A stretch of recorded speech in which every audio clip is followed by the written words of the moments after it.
12 अक्टूबर 1972 Uruguay air force का जहाज flight 571 Uruguay के मोंटेविडियो एयरपोर्ट से उड़ान भरता है। इस प्लेन में 5 क्रू मेंबर्स, 19 उरुग्वे की रग्बी टीम के प्लेयर्स और 21 इन खिलाड़ियों के फैमिली मेंबर्स, कुल मिलाकर 45 लोग इस प्लेन में सवार होते हैं।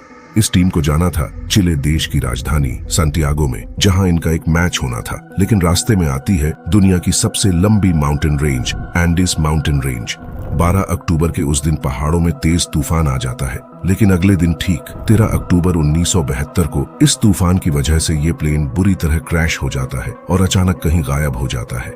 कड़कती हुई ठंड और भयानक बर्फबारी में कुछ भी दिखाई नहीं देता है। कई दिनों तक जहाज का ना तो मलबा मिलता है और ना ही किसी की डेड बॉडी। ढेरों रेस्क्यू ऑपरेशंस और कई प्लेन्स को लगाया जाता है उन्हें ढूंढने में, लेकिन उन्हें कुछ भी नहीं मिलता है और ये बन जाती है 1972 की फ्लाइट 571 की सबसे बड़ी mystery. Having a rugby team crashed in the Andes Mountains, and for 70 days they did everything they could to survive. On October 13, 1972, a rugby team flew to Chile in bad weather.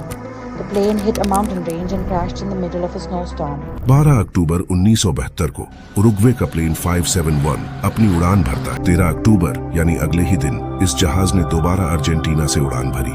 जहाज करीब 18,000 feet की ऊंचाई पर उड़ रहा था और धीरे धीरे एंडीज की खतरनाक पहाड़ियों को पार कर रहा था। लेकिन आगे मौसम कुछ ज्यादा ही खराब था, जिसकी वजह से जहाज काले बादलों में घिर जाता है और आसपास कुछ भी दिखाई नहीं देता है, जिसकी वजह से वो रास्ता भटक जाते हैं। अब क्योंकि जहाज को लगभग 1 घंटा हो चुका था, वो लगातार एंडीज में उड़ रहा था और पायलट भी ये जानता था कि सैंटी जहाज में आगे बैठे दोनों पायलट्स की तुरंत ही मौत हो जाती है और अब तक 45 में से लगभग 12 लोग इस प्लेन क्रैश में अपनी जान गंवा देते हैं। भी हो जाए क्योंकि यहाँ रात का तापमान -30 डिग्री से भी ज्यादा नीचे चला जाता है। जल्दी ही उन्हें रेस्क्यू करने के लिए कई प्लेन्स और रेस्क्यू टीम को लगाया जाता है, लेकिन पूरे एंडीज को खंगालने के बाद भी उन्हें कुछ भी नजर नहीं आता है, क्योंकि जहाज एक ऐसी जगह क्रैश हुआ था जहां भारी बर्फ और घना कोहरा था, जिससे नीचे क्या है कुछ भी दिखाई नहीं दे रहा था। लेकिन रात होते ही उसी रात ठंड में मौत हो जाती है। अब सिर्फ 28 लोग ही बचते हैं। अगले दिन फिर से सर्च ऑपरेशन शुरू किया जाता है, लेकिन सफेद बर्फ में सफेद जहाज को ढूंढना मुश्किल था। रेस्क्यू टीम के जहाज इन लोगों के ऊपर से कई बार गुजरते हैं, लेकिन भारी बर्फबारी के कारण वो उन्हें देख नहीं पाते हैं। अब उन्हें लगा कि उन्हें कोई देख नहीं पा रहा है, इसलिए उन्होंने जहाज में पड़ी अपनी चीजों से ही सिग्नल देने के लिए एक बड़ा सा क्रॉस बना दिया ताकि उन्हें कोई देख सके।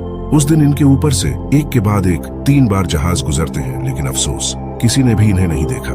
अगले दिन 15 अक्टूबर को भी कुछ ऐसा ही होता है। इन लोगों को लगता है कि ये बहुत पूरी तरह से खत्म हो जाती है। अब इनके सामने एक ही रास्ता था कि या तो मरो या फिर इस परिस्थिति का आखिरी सांस तक सामना करो। उन्होंने वो सब कुछ किया जो जिंदा रहने के लिए जरूरी था। उनकी कोशिश की, सीट कवर को पैरों में लपेटकर बर्फ में चलने के लिए जूते बनाए। जिंदा रहने के लिए इन्होंने वो तक किया जिसके बारे में सोचकर आपकी रूह तक कांप उठे। इन्होंने मरे हुए अपने फैमिली मेंबर्स और दोस्तों की डेड बॉडीज को खाने का फैसला किया। जो करना उनके लिए बिल ने एक और झटका दे दिया। अचानक इतना तेज बर्फीला तूफान आया कि जिस जहाज के टुकड़े में वो सो रहे थे वो पूरी तरह से बर्फ से भर गया और सभी लोग वहीं जम गए, जिसकी वजह से ढूंढने की कोशिश की जाए। अब इनमें से 3 लोग बाहर से मदद लाने का फैसला करते हैं।